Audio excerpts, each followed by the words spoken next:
Already ఈ ప్రభుత్వం ఏ ప్రభుత్వం కూడా 5 ఏళ్ల తర్వాత యాంటీ ఇన్కంబెన్స్ అనేది వరల్డ్ వైడ్ ట్రెండ్ ఇవాళ. ఎందుకంటే ఆర్థిక పరిస్థితులు బాలేవు, ఆర్థిక సంక్షోభాలు పెరుగుతున్నాయి రోజు రోజుకి.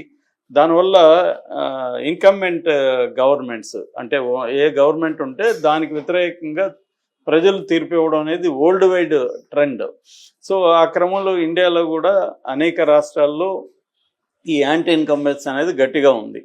దాన్ని బీజేపీ మాత్రమే అధిగమిస్తూ ఉంది. ఎందుకంటే నేషనల్ లెవెల్లో మోడీని ఎదుర్కొనే ఒక నేషనల్ లెవెల్ నాయకుడు లేడు, రాహుల్ గాంధీ దగ్గరకు కూడా రావట్లేదు.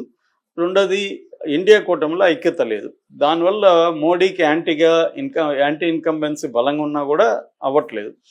అందువల్ల ఇప్పుడు ఇక్కడకు వచ్చేసరికి కూటమికి వ్యతిరేకంగా ఆల్రెడీ యాంటీ ఇన్కంబెన్స్ అనేది మొదలైంది. ఎందుకంటే కూటమి హామీ ఇచ్చిన అనేక పథకాలని అమలు చేయడం అనేది ఈలో లేదు. ఫర్ ఎగ్జాంపుల్ తల్లికి వందనం స్కీమ్ కావచ్చు, రైతు భరోసా కావచ్చు, ఇలాంటివి ఇచ్చే పరిస్థితి అక్కడ కనిపించలేదు. దానివల్ల ఖచ్చితంగా వ్యతిరేకత ఉంటుంది. సో అందువల్ల జగన్కి మళ్ళీ ఆపర్చునిటీ ఉంది. ఈ క్రమంలో చంద్రబాబు ఒంటరిగా పోటీ చేసే సాహసం చేయడు. ఇది క్లియర్గా పవన్ కళ్యాణ్కి తెలుసు. అయితే గవర్నమెంట్లో ఏం జరుగుతుందంటే అసలు ఎలక్షన్లకు ముందే తెలుగుదేశానికి సంబంధించిన ఎమ్మెల్యే టికెట్లు ఇవన్నీ కూడా లోకేషే ప్రధానంగా తను ఎవరెవరికి ఇవ్వాలి ఏంటనేది ఇచ్చాడనేది అందరికి తెలిసిన విషయమే. గవర్నమెంట్ ఫామ్ అయినాక కూడా మేజర్ గవర్నమెంట్కి సంబంధించిన పాలసీలని చంద్రబాబు చూసుకుంటున్నాడు.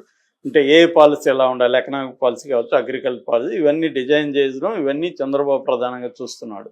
కానీ దాని ఎగ్జిక్యూషన్స్ ఏవైతే ఉన్నాయో ఆ ఎగ్జిక్యూషన్ మొత్తం లోకేష్ చూస్తున్నాడు. సో ఎగ్జిక్యూషన్లో ఏమవుతుంది, అధికారులు నియమించడం కావచ్చు, ముఖ్యంగా పోలీసు అధికారులంతా కూడా లోకేష్ నియమించాడని చెప్తున్నారు. అలాగే వనరులు వనరులు అంటే ఫర్ ఎగ్జాంపుల్ ఇసుక పాలసీ కావచ్చు, మద్యం కావచ్చు, ఇతర వనరులు ఎక్కడెక్కడ ఎవరెవరు ఎలా దాన్ని వాడుకోవాలి, వాళ్ళకి సపోర్ట్గా లోకేష్ నిలవడం, ఇలాగా అంటే ఇటు పొలిటికల్ తన తెలుగుదేశం పార్టీ మీద పట్టు, అట్లాగే గవర్నెన్స్ మీద పట్టు అనేది లోకేష్కి బలంగా ఉంది. అది పెరుగుతుంది. యాక్చువల్గా గతంలోనే ఆయన 2014-19 మధ్యలో ఉన్నప్పుడు కూడా అతన్ని సకల శాఖ మంత్రి లోకేష్ అని వాళ్ళు ఏ శాఖ ఫైల్ కదలాలన్నా 10 లక్షల పైన అమౌంట్ ఉంటే దానిలో లోకేష్ దగ్గరికి వచ్చి వెళ్ళాలి ఫైలు అని చాలామంది చెప్పేవాళ్ళు. ఇప్పుడు అదే పరిస్థితి. ఇది పవన్ కళ్యాణ్కి ఇబ్బందికరంగా మారింది. ఎందుకంటే గవర్నమెంట్స్ మీద రాష్ట్రం మొత్తంలో ఉండే ఐపీఎస్ ఐఏఎస్ అధికారుల మీద లోకేష్ పట్టుంటే తన పరిస్థితి ఏంటి అనేది పవన్ కళ్యాణ్ ప్లాన్ చేసుకున్నాడు. సో పవన్ కళ్యాణ్ స్ట్రాటజీ వెనక 2 రకాలు కనిపిస్తాయి వ్యూహాలు, లక్ష్యాలు. ఒకటేమో లోకేష్ పట్టుని బ్రేక్ చేస్తా రావడం ఎప్పటికప్పుడు. ఎందుకంటే ఇది ఏమీ తెలుగుదేశం ప్రభుత్వం కాదు, సంకీర్ణ ప్రభుత్వం. సంకీర్ణ ప్రభుత్వంలో తెలుగుదేశానికి సంబంధించిన ఒక వ్యక్తి ఎలా గవర్నమెంట్ నడుపుతాడు అన్న ఇది ఉంది. రెండవది తన ఈ 5 ఏళ్లలో తన పార్టీని తన పర్సనాలిటీని ఎలివేట్ చేసుకోవడం. అంటే నేను క్లీను వీళ్ళు డర్టీ అని చెప్పడం. తెలుగుదేశం కూటమిలో తెలుగుదేశం పార్టీ గవర్నమెంటు అనేక డర్టీ కార్యక్రమాలు చేస్తుంది, నేను దాన్ని గట్టిగా ఎదుర్కొంటున్నాను, నేను గవర్నమెంట్లో ఉన్నా లేకపోయినా ప్రజల పక్షం ఉంటాను అనేది పవన్ కళ్యాణ్కు ఉన్న స్ట్రాటజీ. తను ఎలివేట్ చేసుకోవాలి. ఈ క్రమంలో ఖచ్చితంగా కాన్ఫ్లిక్ట్ ఆఫ్ ఇంట్రెస్ట్ అంటారు. సో లోకేష్కి ఉన్న ఇప్పుడు ముందు నుంచి చూస్తే పోలీసు వ్యవస్థ, లడ్డు, తర్వాత కాకినాడ ఇది, తర్వాత మొన్న తిరుపతి తొక్కిసలాట, వీటన్నిటిలో కూడా లోకేష్ అపాయింట్ చేసిన వాళ్ళని పవన్ కళ్యాణ్ కంట్రోల్ చేయడం, వాళ్ళకి వ్యతిరేకంగా మాట్లాడడం. అంటే ఇండైరెక్ట్గా లోకేష్కి వ్యతిరేకం. ఇప్పుడు లోకేష్ అపాయింట్ చేసిన టీడీటీ చైర్మన్ బిఆర్ నాయుడిని అటాక్ చేసి ఆయన దగ్గర బలవంతంగా సారీ చెప్పిస్తే అది ఎవరికి ఇబ్బంది? లోకేష్కి ఇబ్బంది.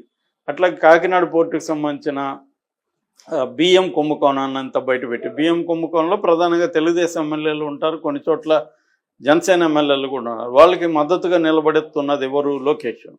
వాళ్ళని అటాక్ చేస్తే లోకేష్కే ఇబ్బంది. సో ఇలాగా ఏంటంటే ప్రతి చోట కూడా పవన్ కళ్యాణ్ ఏం చేస్తున్నాడు స్ట్రాటజిక్గా ఇంకొక 20-25 ఏళ్ళు చంద్రబాబు సీఎం ఉండాలంటే అర్థమేమి? లోకేష్ ఉండకూడదనే కదా. ఆయనకి ఎవరు సీఎం ఉంటే ఆయనకేంటి? ఇది తెలుగుదేశం కదా నిర్ణయించుకోవాలి. కానీ ఆయన వచ్చి తెలుగుదేశంలో ఎవరు సీఎం ఉండాలో కూడా ఆయన డిసైడ్ చేస్తుంటే లోకేష్ వద్దని ఇండైరెక్ట్గా చెప్తున్నట్టే కదా అనేది ఇప్పుడు నేషనల్ మీడియా కూడా ఏమేమి జరిగితే ఆయన తెలియదా, లేకపోతే అక్కడ నుంచి గైడ్ చేయలేడా? ఒక వ్యవస్థ అయితే ఉంటుంది కదా, ఇక్కడ సిఎస్ ఉంటారు, ప్రిన్సిపల్ సెక్రటరీస్ ఉంటారు, ఆయా మంత్రిత్వ శాఖలకు సంబంధించి ఇటు లోకేష్ గైడ్ చేయగలడు, చంద్రబాబు గైడ్ చేయగలడు. కాబట్టి వీళ్ళేందో అత్యుత్సాహంతో జనసేనకు సంబంధించిన టీవీ ఛానల్ ఈ టైటిల్ పెట్టింది. అంటే ఇక్కడ ఏం జరుగుతుందంటే దీనికి నేపథ్యం ఏంటంటే గత కొంతకాలంగా లోకేష్కి పవన్ కళ్యాణ్కి మధ్య ఒక కోల్డ్ వార్ నడుస్తుంది అన్న వార్త వైరల్ అవుతుంది. ఈ వార్తను ఫస్ట్ వైరల్ చేస్తుండేది వైసీపీ వాళ్ళు. ఎందుకంటే వైసీపీ వాళ్ళు ముందు నుంచి కూడా ఎలక్షన్ ముందు కూడా జనసేనకి తెలుగుదేశానికి మధ్య గొడవ పెట్టాలని శాయశక్తులు ట్రై చేశారు, ఫెయిల్ అయ్యారు.